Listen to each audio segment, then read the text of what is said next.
And once again, we return to the scene of the crime. Welcome back. When we last left off, Big and Carrie were each other's side pieces and managed to ruin both of their relationships because of it. They have managed to condense a lifetime of struggle love neatly into 3 seasons, spanning a little over 3 years with 1 failed marriage, 1 failed relationship, and 2 injuries to show for it. So why stop there? Carrie's 35th trip around the sun has arrived, and Big drops by for another round of low-effort breadcrumbing. Happy birthday, baby. Conveniently, he missed her failed celebration, but when she sees his Pimp-mobile outside of her apartment, she climbs in. It's after 12, you're late. Not really, I'm on London time. I can't believe you actually got out of the car and got balloons. I didn't. Raul did. Don't you love how Big always makes it clear that he's not actually putting in the effort, but rather outsourcing tasks to other people? I just wanted to call and thank you for the flowers. That was very thoughtful of you. You know, my secretary had it on her calendar, so So your secretary sent them? I sent the flowers. My secretary alerted me to the day. They drink champagne, and then Carrie heads up to her apartment before Big leaves. Later on, idiots number 1 and 2 are enjoying a night out, exchanging witty repartee and flirting. When the night ends, Big then attempts to exchange bodily fluids. I'll walk you up. I think I got it from here. There'll be no... Okay, you're the boss, but I'm always available for the... Carrie shuts him down, although the audience knows that eventually, Carrie will let him clap her cheeks again. When Carrie tells her friends about it the next day, they have the same reaction as they did the last 30 times that she decided to hang out with him after he did her bogus. Oh, enough about me. What did you do this weekend? Monkey bar. With whom? Big? Oh, shit. Here we go again. Oh my God. You're sleeping with Big? Oh, shit. Here we go again. Wait, you're meeting Big? Oh, shit. Here we go again. Carrie is the most hard-headed person ever, so she gets irritated and tells them to stop caring about her well-being. Don't you think you should define what you're doing with him? We're just hanging out. Now that the pressure's off, we're finally just enjoying each other. It's good. It's a slippery slope, Child. Carrie. Anyway, Now, so Yeah, we might actually have fun. Have fun, just don't have amnesia. They continue their non-dating at a jazz club where Tom Ryan from Scary Movie 4 begins to show an interest in Carrie.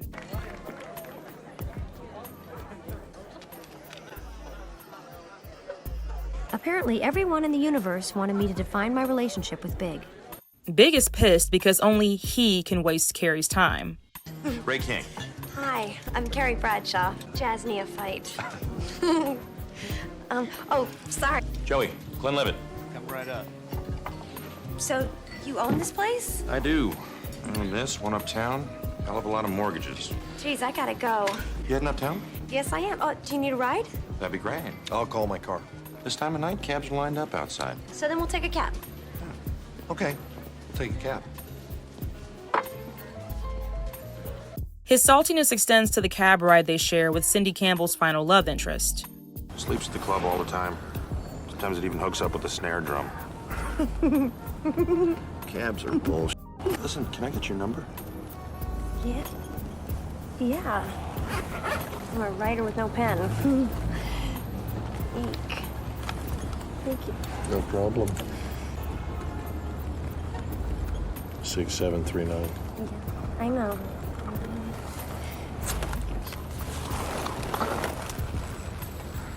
Then, because he thinks he owns her, he gets out of the cab when Carrie does. Nice to meet you. Nice to meet you. Hey, what are you doing? What do you mean? You know what I mean. Now he's gonna think we're together. What, you like the pork pie hat? That's not the point. Well, I'll tell you, he had some breath on him. Okay, Big, you're a whole alcoholic. I don't think you should be judging anyone's breath. How many drinks have you had? An hour and 2 bottles of red wine later. Not nearly enough. You have a wife and apparently a drinking problem. I thought everything... Let's go have a drink or something. I flew out to LA to take her to that MTV award thing. Any more wine? Carrie is mildly annoyed but attempts to define their relationship, which Big sort of does, although he still makes it clear that he eventually wants to clap some cheeks. All right. We gotta figure out what we're doing here. What are we? We're friends. How's that? What kind of friends? Friends who listen to jazz, friends who eat pizza, friends who... Oh no, there will be no... Big Spidey sense, his boy radar, if you will, goes off once he knows the jazz guy called Carrie. So then he calls. Twice. Hello? You want to hear that song, I Think of You? Oh, can you hang on a second? Hello? What are you doing? I can't talk right now. Pork pie? Look, I gotta go. Carrie likes a jazz musician. Sorry. I'd like to take you out on Saturday night. Okay, I'd like that. Don't bring the angry guy. See ya. What do you want? What do you see in that guy? He knows when to say goodbye. Carrie and Ray have a double date with Samantha and her soon-to-be girlfriend when Big Stalker Ash shows up with a Xanaxed-out blonde model because, remember, he's a modelizer. You remember? Oh, yeah, hey, man. Oh, this is Shaw. She's a supermodel. Oh, Carrie, I'd like you to meet Misha. Hi, you were great in the show. Thank you. Another reminder, Big clearly prefers classically pretty brunettes, but he made sure to grab someone who somewhat resembled Carrie to make her jealous. His shitty attitude banishes Ray and Carrie to the bar, and Sam ends up confronting Big. Hey. If it's okay with you, I'm gonna camp out here for a while. That table is bad. So, you and Carrie are just friends now, right? Yes, ma'am. So if you're just friends, what exactly do you think you're doing? But she's fragile, and she's my best friend. So I suggest you back off. However, when Big sees that Carrie isn't that fazed by his pimp tactics this time, he leaves, ego deflated. Listen, we're gonna go. Oh, see you later. Okay. Anyway, Carrie hates jazz and people with ADHD, so she eventually dumps Ray and starts stalking Aiden so she can begin round 2 with him, clearly inspired by Big's treatment of her.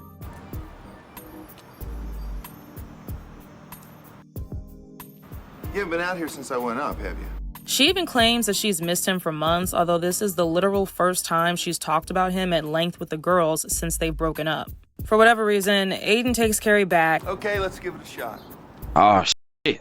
Here we go again. And then is immediately warned by the universe to let her pine over Big in peace when he calls while they're mid-bonage. Hey, kid. What's shaking? I'm back in town. Call me, baby.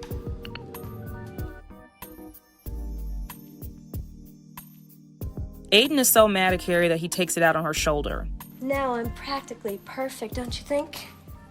Ow, ow. Well, that kind of hurt. I was just making sure it was on good and tight. A piece of garbage. After a series of passive-aggressive jabs at Carrie, they finally address the big elephant in the room. Do you want to come in? Too pissed to come in. I hate that he calls here. Nothing's happening. I would never do that to you again. I don't want you to see him ever again. Can't do that. Bruh. He's in my life. That's right. Carrie is hell-bent on keeping Mr. Eyebrows in her life, even at the expense of the boyfriend she cheated on him with. Carrie is A piece of garbage. Because Aiden has no spine, he takes Carrie back. She goes to his shack out in the country and gets so bored that she runs off to have dinner with Big behind his back the first chance she gets. 4 hours later, I kissed Aiden goodbye, kicked the mud off my boots, and had a New York steak with my New York ex. I think I should get back to the city. I have that meeting to get ready for. The lie detector determined that was a lie. Turns out, Eyebrows is madly in love with yet another classically beautiful brunette lady who looks a lot like his ex-wife, I might add, and has no problem rubbing it in Carrie's face. If you ever meet someone, I want you to feel... I met someone. Well. Oh. She's an actress, Willow Summers. We talked, had a few went up to her hotel, dress comes off, red panties, kept her high heels on. I lifted her up, I put her on the bed. Okay, this one. Carrie pretends to not be pissed off while she listens to him gush over someone the way that he most likely never gushed over her. Nothing thing of it is, I can't get her out of my head. She's crazy about me. Willow Summers is crazy about me. When I walked home from her hotel, I thought, this is something. There's something here. I think I'm in love. They ask you how you are, you just have to say that you're fine when you're not. Carrie and Aiden are about to go to bed in matching saggy okay. When Big calls, upset that the way he treated Carrie is now biting him in the ass. Brad Childs and Bane, how can we hurt you? Hey, man, it's me. Is Carrie there? Yeah, just a sec. Hello? I need to talk to you. I have to talk to you. Well, I really need to talk to you. I need to see you. Hey, I want to talk to you. I have to see you. I need to talk. Look, I really need to talk to you. Call me as soon as you get this. Carrie, call me. I need to talk to you. It's really not a good time. We're about to go to bed. It's important. Willow is totally with my head. Please. He's having girlfriend problems. I'm gonna be just a minute. What's the problem? She's in town. She's at the Mercer. We were supposed to get together tonight. She hasn't gotten back to me. I called all 5 of her numbers. She never answers. She can reach me, but I can't ever get her. She can reach me, but I can't get her. She can reach me, but I can't get her. She could reach me, but I could never get her. She could reach me. Oh my God. Shut up. Like, okay, they get it. Aiden is obviously pissed because Carrie is still emotionally invested in the guy who was secretly cucking him. This culminates in Big, who clearly has no friends, calling Carrie to whine about being ghosted. What's the matter? You sound terrible. She broke it off. She said she never wants to see me again.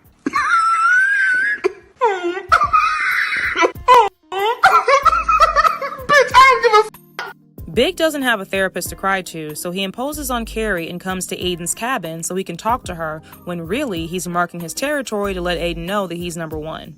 When are you coming back to the city? Monday?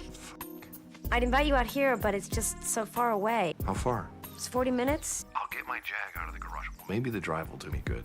She sheepishly tells Aiden, who should have put her and her shoes the fuck out of his cabin at this point, but because he's stupid, he allows it. I invited him up.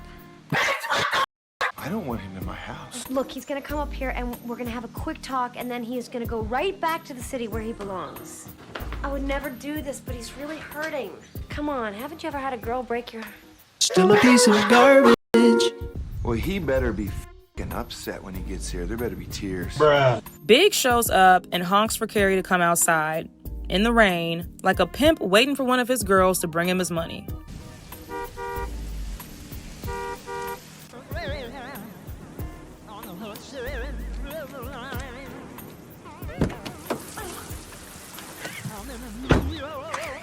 Carrie talks to Aiden for a moment before Big actually suggests kidnapping her and going to a bar like Aiden isn't right there spying on the two of them in the window. I don't want to go in. Let's go ahead and drink or something. Come on, turn off the car and come inside. We'll talk, all right? Eventually, Big is cajoled inside and he immediately starts drinking all of Hayden's wine before attempting to smoke. An hour and 2 bottles of red wine later. Wait, listen to this one. I'm looking for that someone special. She's not looking for anybody. Bullshit. Any more wine? Nope. Let's go have a drink and a smoke sometime. Hey, you can't smoke in the house. Huh? You can't smoke in the house. Although he promised to leave after he was done boo-hooing, he's too drunk to drive home. Thanks. Oh, Jesus. Look at him, he can't drive. So now he has to sleep over. Carrie is torturing Aiden at this point. You can't drive. Sleep on the couch. I bet he probably put a large piece of furniture in front of the bedroom door before they went to bed as an added precaution. Since he can't beat up Carrie, Aiden just passive-aggressively messes with Big until he and Pete jump him.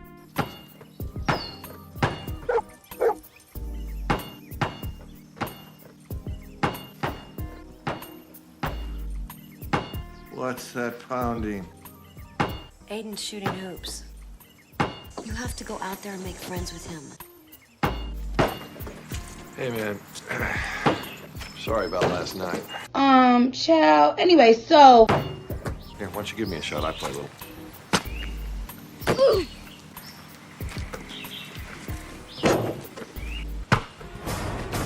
Watch it, man. That was a little hard. You're going down!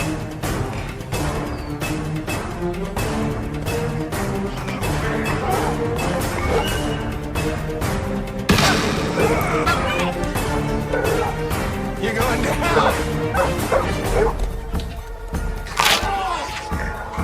That dog just bit my ass! Oh, y'all want to jump? Somehow they become civil after this. She could reach me. I couldn't get her.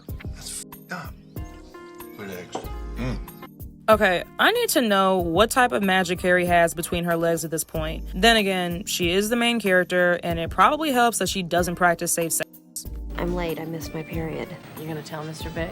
I did have an abortion. The condom broke. Okay, that's another lie. There was no condom. Wait, I have to put my diaphragm in. I had slept in Biggs and my sex sheets for 2 days. Carrie!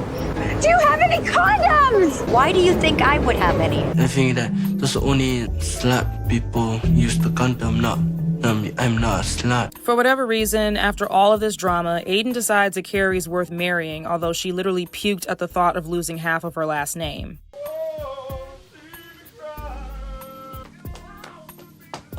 However, she'll be sure to rub this in Big's face just like she did in season 1 when she was considering marrying Stanford to help him seem straight and, of course, to spend his inheritance. How are things with Country Pam?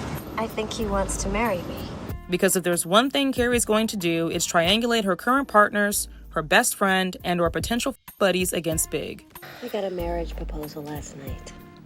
Really? I just want to let you know this very cool novelist wants to take me home. His name is Jared. He's really cute and really successful. And he just put his arms around me. I'm here on a date too, somewhere. It's Dr. Bradley Migo. He's good on paper, you know, probably like Natasha. He's not the guy for you. He might be the guy for me. I'm just not ready yet. You're never gonna be ready, baby.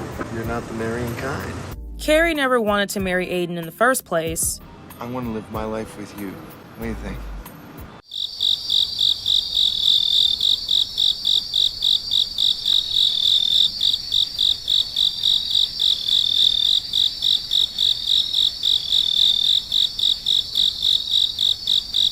Yes. So the engagement dissolves. You don't even wear that ring on your finger.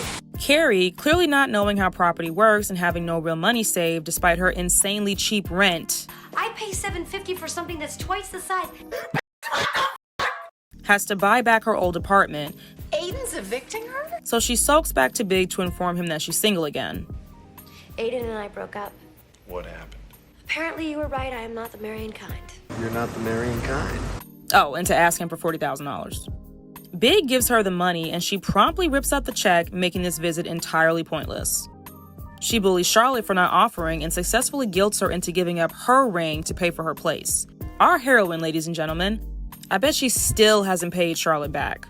Carrie calls Big randomly because she's lonely and goes to his apartment with pizza in tow. Get it while it's hot. Bonjour. Voilà le French hat. Voilà le French fry.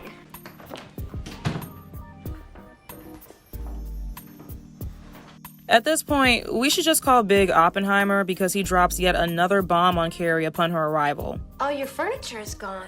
See, this is why I'm leaving New York. The crime. Leaving New York? I may have to move to Paris for work, just for a while. I'm moving. You are not moving. Tell that to my realtor in Napa. In California? Okay, does anyone else think that he engaged in some shady business practices and had to flee New York to wait for the heat to die down? Despite how entwined they've been in each other's lives, despite becoming each other's side pieces and exchanging enough bodily fluids to fill the East River, Big still didn't have enough respect for Carrie to let her know that he's moving to California. Moving when? Monday at 5. And what, if I hadn't happened to call tonight, you were just gonna quietly go away without telling me? I would expect nothing less from him at this point, but Carrie is still shocked like she didn't remember the whole Paris mess. Who would have called you? Why the you lying? After dodging Carrie's attempts to create a romantic final evening in New York, You can't slink out of town this way. We have to do it up right. A proper goodbye. How's that wine? they slow dance and Carrie begins falling in love with him again. She even tells her friends at brunch that she's planning on having sex with him again before he leaves for good. Okay, now the tough question. Should you sleep with him one last time? Exactly. No. They have a horse and buggy ride, which Big doesn't look particularly excited about. Can't believe you actually talked me into this. Buggy ride in Central Park. Very corny. And right before they're about to clap cheeks, Miranda goes into labor. Your cell phone's ringing. Miranda? Hi, I'm in labor. Meet me at Mount Sinai at 99th and 5th. Good job, Brady. They have another exchange where no questions are answered. You leave tomorrow at 5? How about lunch? I'll come over around 2. I can't believe you're leaving me alone with a horse and buggy. And after Carrie is done actually being a good friend, she rushes back to Big's apartment.